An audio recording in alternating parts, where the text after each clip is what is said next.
Hey, what's up everybody? It's your guy Realistic here, and I'm going to do another quick tutorial for SoundOracle.net. This one's a really simple one, and it's just preparing your song for mastering or a mastering engineer. There's really not much that goes into it, but there are things that get overlooked by people when submitting, so this can just ensure that you'll get the best quality possible when you submit your stuff to a mastering engineer, and you'll also make the life of the mastering engineer a lot easier. So the big thing that you want to do is you want to get rid of pretty much everything on your master channel. You can see right here I got a couple things on here going. The mastering engineer is going to be able to handle all this, so you definitely want to get rid of a limiter, any EQs, any most dynamic things. If you got some stuff going on like stereo imagers and exciters like I got going on in this ozone plugin right here, you want to get rid of that. The one exception is sometimes people will keep on some bus compression, but if you're dealing with a really professional mastering engineer that's really good at their job,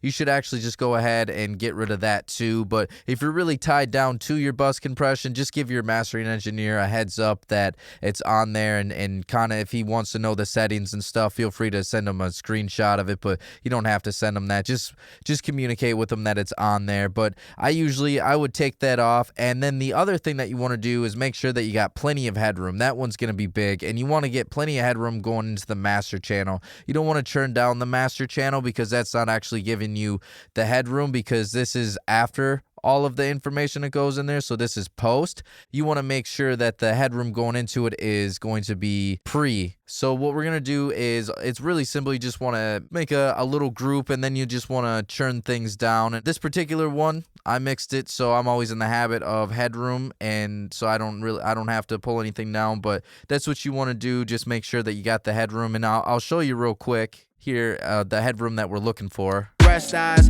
at getting no sleep. I'm the best, I'm practice perfect, but you're so fine, it's worth it. And you got a 9 to a 5, but it's worthless. See there, I'm around -6. A lot of times people will send their stuff to where it's either peaking in the red, and if that's the case, then you're just not going to get good quality at all, or it's really close up there, and it brings issues because then the mastering engineer doesn't have quite the headroom that they need to be able to bring things up and give you the full quality. And then a lot of mastering engineers too will want just a little bit of room in the beginning here. You can see right here, this particular song doesn't have that room in the beginning. It starts right away. So usually, again, you just want to group and then just move everything so you got a little bit of room. You don't need too much, just like a few milliseconds here. That way the mastering engineer has a little bit of room there, because a lot of times when you upload things to streaming services, there's that little 2-second runoff with songs and everything, so you usually miss that first initial transient if it just starts right away. And then you just want to make sure that they have enough room at the end here. So usually what I'll do is I'll highlight past the song, because then they can kind of fade everything out. And then another thing, I feel like it's pretty obvious, but you just want to finalize your mix. You don't want to send them a mix that's not finished. You want to send them a mix that you're fully, completely happy with. You want to send them what you believe is the final version of the mix. You don't want to have to be going back and forth too many times and be like, oh, I need you to remaster this because I'm not done mixing or anything. So that's definitely a critical one that you want to focus on as well.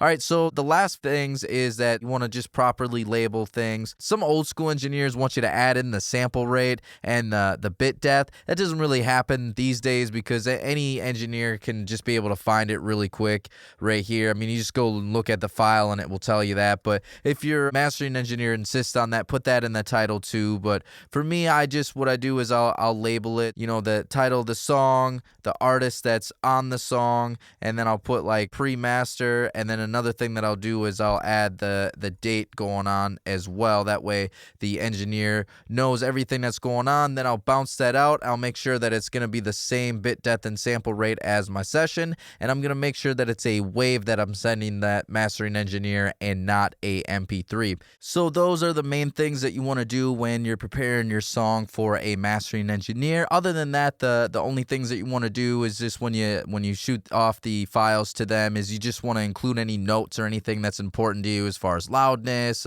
maybe examples of other things that maybe examples of other songs that you're into at the time that you're looking for the the same type of mastering or the same type of loudness. So just include any type of notes like that as well when submitting to the mastering engineer. But yeah, like I said, it's a fairly easy process.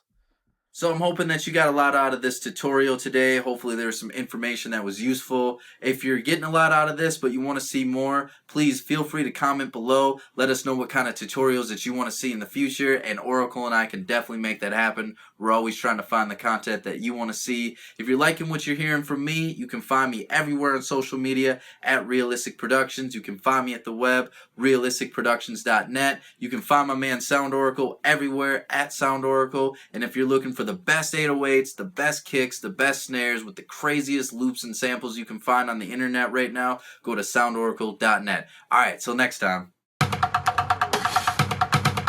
SoundOracle